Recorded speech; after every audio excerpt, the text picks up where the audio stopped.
lots of years working in the industry and in HR, diversity and inclusion is something that has been part of my work for a long time. And so I've really worked hard and searched hard with lots and lots of partners to say, okay, so like what makes the difference? There's a lot of stuff you can do, but if nothing changes, then you might as well just go do something else.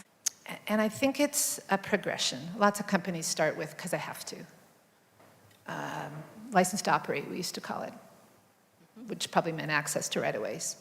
And then companies evolve to the place where understanding that actually, if your employees can show up and be who they are, and your policies allow people to be who they are and have that be part of the workplace, then their energy goes into creative, innovative partnerships, relationships, and work, as opposed to all the energy that has to go into fitting in around here. And that's true across all kinds of dimensions, and it's absolutely appropriate and true in the Indigenous space. So there's the why, and then there's education, and we've heard that all day today in terms of, I wrote it down this morning in my other book, but teaching Canada about parts of Canada that Canadians don't know. And so that's a piece. I mean, it's what you talked about with every employee going through a training session, is just starting with, what's the conversation? What's the truth? What's the truth in this space, and why are we having this conversation so legitimately at work? Talk about in terms of creating opportunities, providing training, providing means in. Absolutely building relationships, and that's with communities. There's lots to learn and lots to exchange, and then one-on-one relationships, which at the end I think is what makes it the most real. So I kind of want to be super transparent in the conversation, because I feel like with the truth, we can kind of move the dial forward. Mm-hmm. I've been in Indigenous banking, Indigenous recruitment, I'd say, for the last 6 years. And, you know, I kind of get worried because I feel like the conversation hasn't changed as much as it should have, and the dial hasn't moved forward as much as I'd like it to. So when I think about the financial industry and hiring Indigenous talent, it is a challenge. I think we're not an employer of choice, and it's not a TD thing. I think it's across the board in the financial industry. We're all kind of having the same challenges and barriers.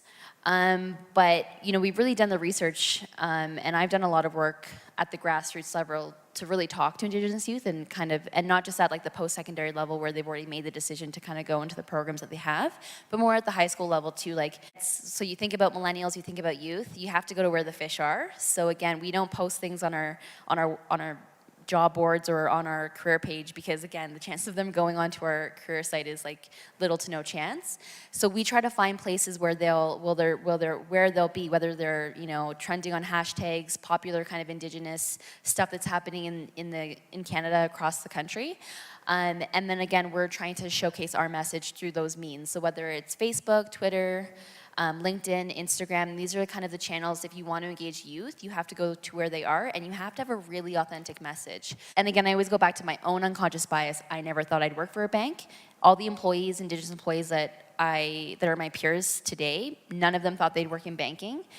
So again, because we're dealing with a smaller population of representation in the financial industry, again, it's like that nature versus nurture of like, if none of your family has ever worked in the financial industry, you don't even think that's a job or a career. So again, you're not even kind of looking or making decisions academically to get you into those types of positions. Senior leadership buy-in is another important part of it. For me, again, we've been doing summer internships and student recruitment for such a long time, and that's great. I don't want us to stop doing that.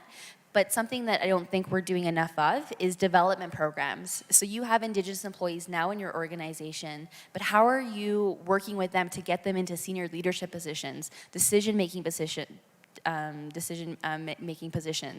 or even on at that highest level? Because again, that's where you're really gonna see change happen.